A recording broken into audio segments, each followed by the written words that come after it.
Bueno, muchas gracias por este encuentro. Bueno, me parece lindo. ¿Te gusta?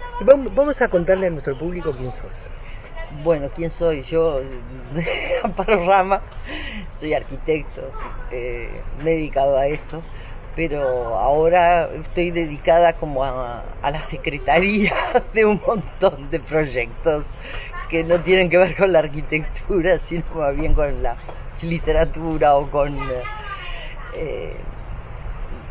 Ahora incluso hace poco gané un llamado para publicar las cartas de mi padre y llevo ya como 3 años juntándolas y bueno, espero que sea un proyecto que logre ver la luz a comienzos del año próximo. Y bueno, en este caso además, después de mucho insistirle a Juan sobre que tenía que editar su trabajo sobre Torres, pues bueno, encontré una fisura que me permitió un poco tomar las riendas y decir, bueno, ya, esto se hace, transcribir, buscar los textos y bueno, pedirle a Pelufo que me ayudara a armarlos, seleccionarlos, hacer el prólogo y bueno, a Martín editarlo y Martín estuvo en autos de editarlo y bueno, sacamos este libro de Juan, que bueno, que es mi marido, para quienes no lo supieran, pero que bueno, que es un profesor de filosofía, que bueno, él me conocía a mí hacía muchísimos años, me recordaba de niña en realidad, porque Juan, si bien es del 30 y mi padre es del 26, mi padre se supone que es como un epígono de la generación del 45, que es de los más jóvenes, llegaron incluso a dar juntos su examen de literatura de bachillerato. Lo dieron juntos porque mi padre, que obviamente le interesaba muchísimo la literatura, se veía inhibido seguramente de dar el examen, así que les tocó dar el examen de bachillerato de literatura juntos y terminar el ciclo prefacultad, digamos, juntos y bueno, se conocían con Dina, después Juan se presentó a concurso para dar clases, después de hacer un viaje a Europa, donde ese viaje se encontró con Benvenuto, un amigo, muy amigo de él, que estaba con su padre y que también le interesaban los temas de arte. Incluso uno de los artículos que está publicado en este libro salió en una revista Arte que la hacían conjuntamente con Sergio Benvenuto. Después Sergio Benvenuto se fue a Cuba y siguió otros carriles, pero bueno, siguieron en esa amistad. Y Juan, cuando se presenta al concurso para la docencia con su primera esposa, que era Dina Díaz, una escritora que falleció hace poco, se van para tener todas las clases juntas, se van a Flores, Trinidad o Porongos, y allí viven 8 años y allí él desarrolla una amistad muy linda con Mario Arregui, que vivía y tenía su campo allí y escribía.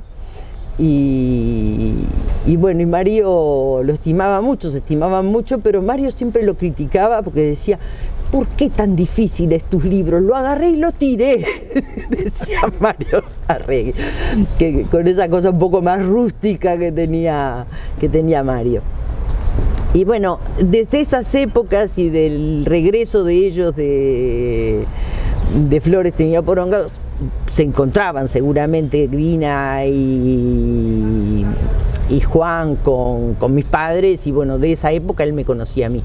Yo no había tomado de esas épocas, él que era mucho más joven que él, no había tomado conciencia y recién nos reencontramos muchísimos años después. ¿Cuántos se llevan de años? 20 años nos llevamos.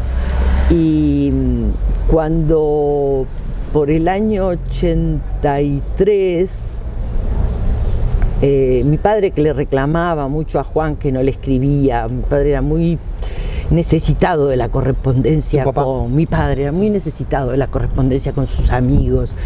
Cuando esa correspondencia se publique, se va a notar esa especie de afección que él tenía por sus amigos de generación, por el país, que bueno, después va incorporando a América Latina, pero le sigue faltando sus amigos.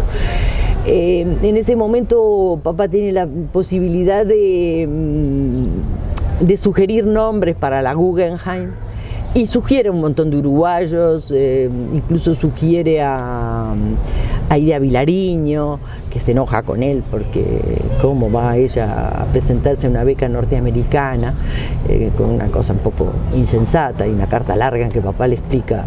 Y se lo sugiere también a Juan.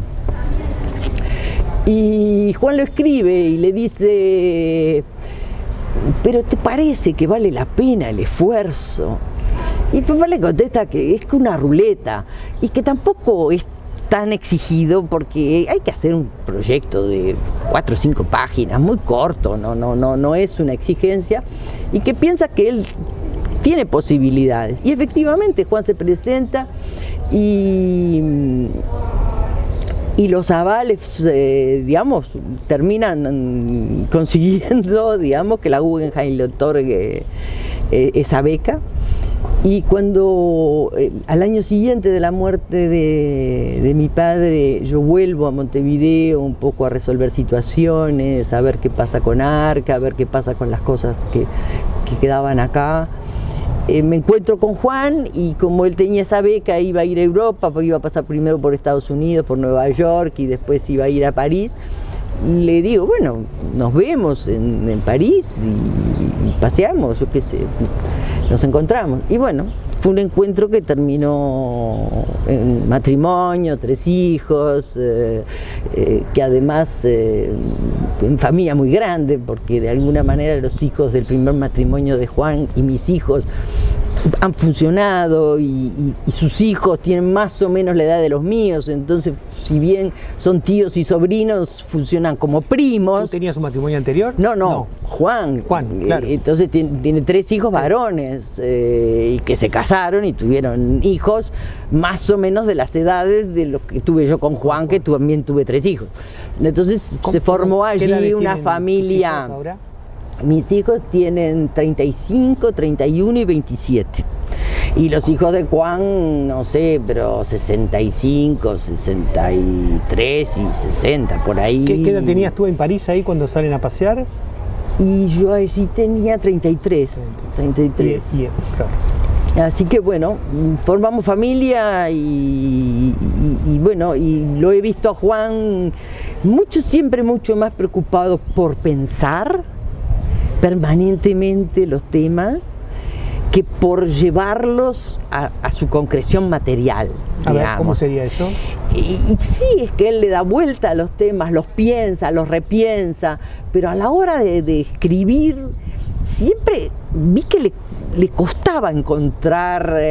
Yo decía, pero no puede ser, papá se sentaba en la máquina, escribía y tiraba 3, 4, 5 páginas hasta que encontraba el tono y después salía directo el texto. Juan no, Juan era pero lógico, papá de repente trabajaba en ensayos más libres, él tiene una necesidad de intrincar y explicar las cosas de manera fehaciente, que convincente, y eso después al momento de llevarlo a la escritura es una escritura laboriosa y hay veces se siente cuando los rehace y los trabaja mucho. Este conjunto de textos de Torres son más leíbles si se quiere, pero bueno, requieren sí un esfuerzo de lectura y de leerlos poco a poco de alguna manera.